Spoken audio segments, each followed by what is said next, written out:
Bee colony collapse. There are over 20,000 species of bees worldwide, but only a tiny fraction, 11 species, are honeybees. True honeybees are of the Apis genus, and they are highly intelligent and social creatures. In a study published in PLOS Biology Journal, researchers were able to train a honeybee to pull a string in order to receive a sugar reward, and then have the trained bee disseminate the information to the other bees in the colony, and they too were able to perform the task. United States honey production in 2017 from producers with 5 or more colonies totaled 148 million pounds, according to the U.S. Department of Agriculture. They also serve as major pollinators by pollinating 80% of flowering crops in the U.S., crops that make up 1/3 of our diet. These crops include apples, broccoli, strawberries, nuts, asparagus, blueberries, and cucumbers.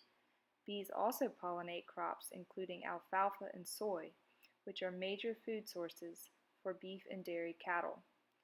A report from Cornell University claims that honeybees are responsible for pollinating $14 billion worth of seeds and crops each year in the United States. So what is bee colony collapse? It was first reported in 2006 when adult honeybees began disappearing from their hives. Few, if any, dead bees were found near the hives. The queens were left with the brood, or immature bees, along with healthy supplies of honey, yet not enough adult bees to handle the workload. In previous years, beekeepers reported an average hive loss of 15% after the winter, but at the end of the winter in 2006, beekeepers reported 50 to 90% hive loss. Extensive research has been conducted in an effort to identify the source of colony collapse, but no single factor has been identified as the primary source. According to the Environmental Protection Agency, possible factors include the Vero mite, new diseases such as Israeli acute paralysis virus, pesticide poisoning, stress from excessive transportation while being used for pollinating services, habitat destruction, and inadequate nutrition. One easily agreed upon factor is the Vero mite. In a study of the colony losses in Ontario, Canada, after the winter of 2009, the Vero mite, also known as the V destructor, were responsible for 85% of the losses. The Vero mite gains access to the colony by attaching to drone bees when they are out collecting pollen and nectar. Then the mites enter the brood nest, where they reproduce and infect the larvae. The mites infect the larvae with developmental viruses including deformed wing virus, which inhibits mobility. Another possible factor contributing to bee colony collapse is Israeli acute paralysis virus, present in the United States since 2006, possibly spread through imported bees. According to this chart, both weak and strong colonies had elevated IAPV in adult bees. However, the infection rate of IAPV in adult bees in weak colonies increased and peaked in the winter, and while all strong colonies survived the winter months, the weak colonies collapsed before February. Another possible factor contributing to bee colony collapse is the human use of harmful pesticides, including neonicotinoids and formamidines.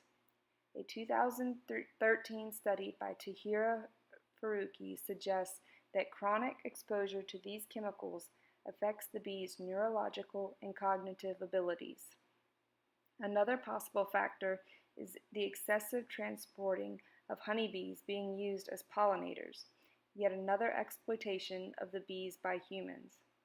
A 2012 study comparing two groups of bees from the same colony who were separated, with one being transported a great distance, suggests that bees experiencing transportation have trouble fully developing their food glands, and this might affect their ability to nurse the next generation of workers. Much of the concern regarding bee colony collapse is anthropocentric. This concern comes from the fact that bee loss has major social, financial, and political ramifications. This is a result of the industrialization of pollination. According to Jill and Barry Adkins, when the natural business of bees became a commercial, anthropocentric business, bee decline began. The issue of colony collapse disorder can be framed within several perspectives within green criminology, including eco-global criminology and speciesist criminology. According to Rob White and Diane Heckenberg, eco-global criminology draws upon three intertwined conceptual categories: the ecological, the global and transnational, and the harmful. Honeybees play a massive role in the ecosystem, as they are responsible for pollinating 80% of flowering crops that would die without pollination. Entire ecosystems will collapse if bee colonies continue to decline. Bee colony collapse is a global issue because it is happening worldwide, and certain factors leading to collapse are due to the spread of diseases and parasites on a global scale. Human exploitation of honeybees has caused harm to honeybees as a result of industrializing pollination and honey production, as well as the overuse of pesticides. The species criminology perspective can be applied to colony collapse disorder, as it is a direct result of the commodification and exploitation of members of another species. Anthropocentrism is at the core of colony collapse disorder, even now as humans attempt to mitigate colony collapse in an effort to protect crops meant to produce human food. There are major economic consequences for the decline in pollinators.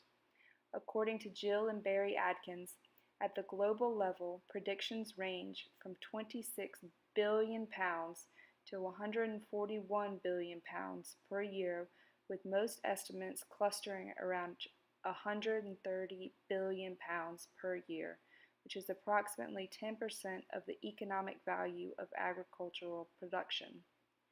If bee colonies continue to collapse, there will undoubtedly be a food shortage. With a food shortage comes political ramifications, as a scarcity of resources could result in a surge of refugees and eventually war. Bees are essential to our ecosystems, and we must do what we can to protect them.